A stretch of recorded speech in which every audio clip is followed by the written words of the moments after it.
Durant le championnat de France d'échecs des jeunes 2022, j'ai eu l'occasion de rencontrer Vincent Denis, connu par beaucoup sous le nom de Chess Trainer 2000, et avec qui on a déjà travaillé auparavant, sur un livre ainsi que sur des vidéos. Vincent Denis a un magnifique parcours. Pilote de chasse de profession, il est aussi le président du comité du lot des échecs, youtubeur, auteur du livre Manuel de survie du joueur d'échecs, animateur, entraîneur d'échecs et aussi propriétaire des gîtes de Philidor, un gîte spécialisé dans les échecs. Aujourd'hui, Vincent Denis nous livre tous ses secrets.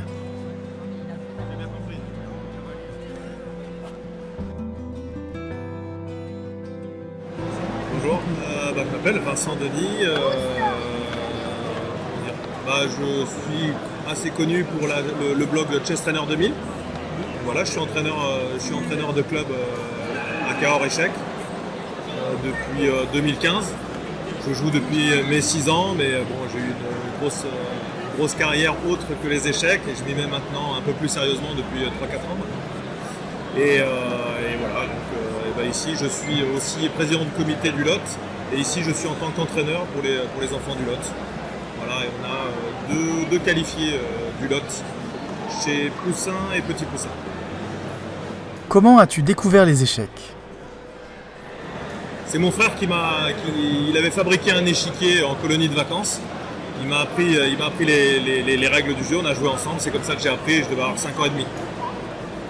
Est-ce que les échecs ont eu un impact sur ta façon de penser dans ton métier de pilote ? La stratégie, ça a été toujours quelque chose que j'adore, donc on en a forcément besoin dans le métier que j'ai eu. Ensuite,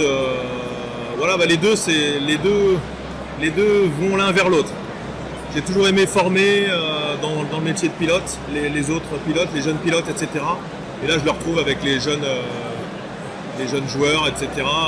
J'avoue que je prends autant plaisir à voir un de mes élèves gagner une partie que même peut-être plus que moi la gagner pour moi. Donc c'est quelque chose que je remets.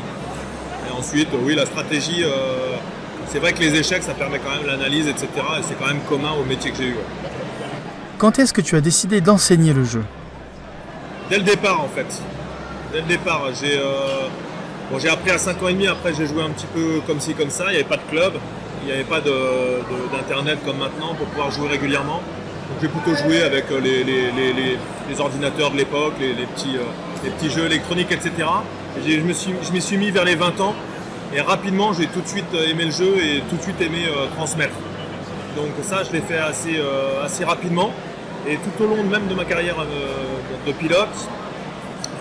Et j'ai continué à jouer. Dès que j'étais dans un club, globalement, j'enseignais aux enfants, etc. J'ai toujours fait depuis le départ. Raconte-nous l'histoire de ta chaîne YouTube, Chess Trainer 2000. Ouais, c'est dans la continuité. En fait, les échecs m'ont toujours suivi. Voilà, j'ai eu la chance d'avoir une belle expérience à Marseille Passion, un club d'échecs sur Marseille, où j'ai pu faire mes armes avec les enfants. Donc dans la continuité, j'ai passé le diplôme d'entraîneur, d'animateur, etc. J'ai fait mes armes là-bas. Et puis d'un seul coup, ça a mûri d'une idée de gîte spécialisé dans les échecs. Et je me suis dit, qu'est-ce que je peux faire en attendant de quitter le monde militaire ? Et je me suis dit, pourquoi pas une chaîne YouTube, parce qu'à l'époque, c'était pas comme maintenant. Maintenant, il y en a beaucoup. Mais à l'époque, on était 5-6. Il y avait bien sûr les anciennes Diagonale TV, etc., Luc Pitalier ou d'autres. Et bien sûr, Kevin Bordy qui commençait. Et je me suis dit, je vais développer une communauté pour justement, quand je basculerai dans le monde civil, entre guillemets, et que je voudrais vivre de ma passion des échecs, j'aurai déjà une communauté et puis j'aurais pu transmettre. Donc ça a été vraiment une expérience géniale, parce que maintenant j'ai plus de 10 000 abonnés, j'ai des retours quand je fais un événement comme celui-là. Tout le monde vient me voir, me remercie, et c'est la plus belle des récompenses. Et l'aventure YouTube n'est pas encore terminée. Ah oui, bien sûr, ça continue. Voilà, je fais régulièrement des vidéos, mais là, ici, cette semaine, j'espère qu'ils comprendront que c'était pas facile de pouvoir filmer. Du coup, ça continue, même plus. Il y a un blog aussi qui est associé à la chaîne, qui s'appelle Chess Trainer 2000, c'est le site internet. Donc voilà, tout est gratuit, donc c'est le but, encore une fois, de faire partager et puis voilà, développer aussi mon activité, c'est-à-dire que la chaîne m'a permis aussi d'avoir beaucoup d'élèves en cours particulier. Depuis 2 ans, j'en ai suivi à peu près une 50aine, et là j'en ai une 15aine de manière régulière. Tu as écrit le livre Manuel de survie du joueur d'échecs. À quel moment as-tu voulu te lancer dans ce projet ? C'était assez drôle, c'est-à-dire que quand j'ai fait mon mémoire pour le diplôme d'entraîneur, j'ai pensé à cette idée de la survie, savoir comment essayer de toujours se sortir des positions qui sont un peu délicates. Et j'avoue que dans mon métier aussi, en tant que pilote, j'étais spécialiste de la survie dans mon métier. J'ai été formateur survie. Donc du coup, en fait, ça a glissé naturellement vers ça. Et quand j'ai fait mon mémoire d'entraîneur, je me suis dit, tiens, je pourrais faire le mémoire et en même temps l'écrire sous forme plutôt de livre. Et puis voilà, une fois que j'ai fini le mémoire, qui faisait 180 pages, je l'ai présenté donc à Olibris, ils ont accepté de l'éditer. J'étais le plus heureux des hommes, avec un gros boulot derrière, on ne se rend pas compte du boulot qui est derrière. Mais je suis très content parce que j'ai aussi de très bons retours sur le livre. Donc voilà. Comment t'est venue l'idée de créer un gîte spécialisé dans les échecs ? Oui, alors l'idée c'était ça, c'était global, c'est-à-dire que il y a un camping à La Rochade, il y a beaucoup de joueurs d'échecs qui sont passés par La Rochade, qui était tenu par la famille Armas. Et quand on y allait chaque année, je me suis dit tiens, c'est une super idée, et puis pourquoi pas plus tard développer des gîtes autour des échecs. Donc pas un camping, mais plutôt des gîtes, et les gens viendraient, soit s'il y en a plusieurs gîtes, etc., se rencontrer autour des échecs.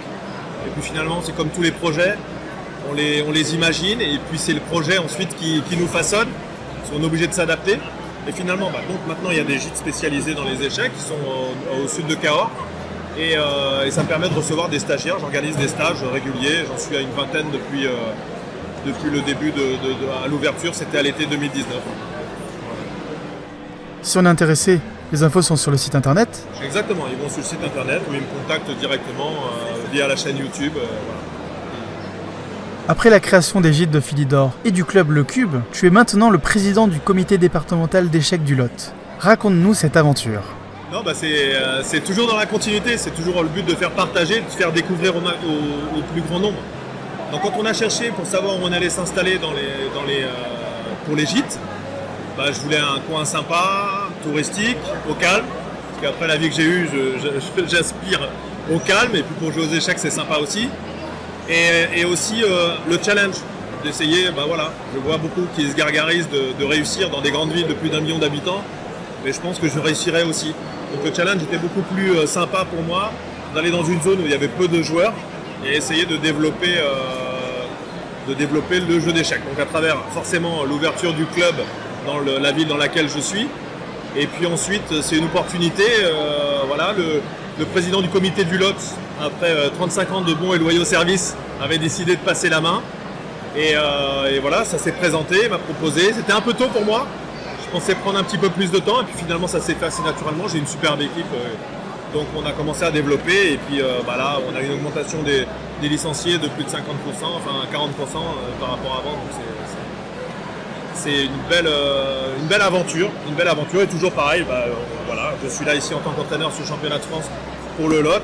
On a 2 qualifiés, donc c'est une bonne réussite, et puis ça va continuer.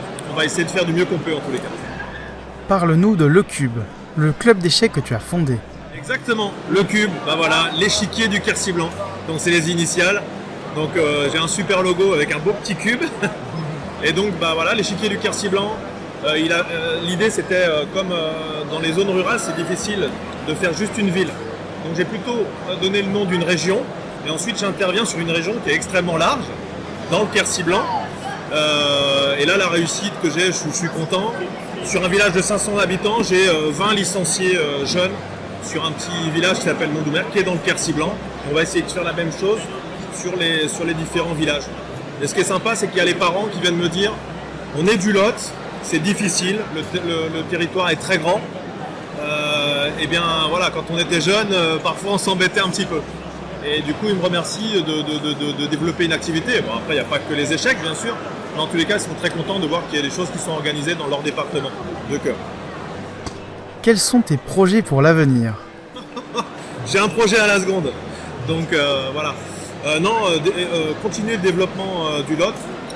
Le but, c'est que je veux que chaque lotois ait un club d'échecs à moins de 30 minutes de chez lui. Donc du coup, on a 2 endroits où on n'a pas des clubs. Je sais qu'il y a une volonté qu'il y ait un club dedans. Donc Gourdon, Souillac, qui sont sur une partie du nord du Lot. J'ai déjà des contacts.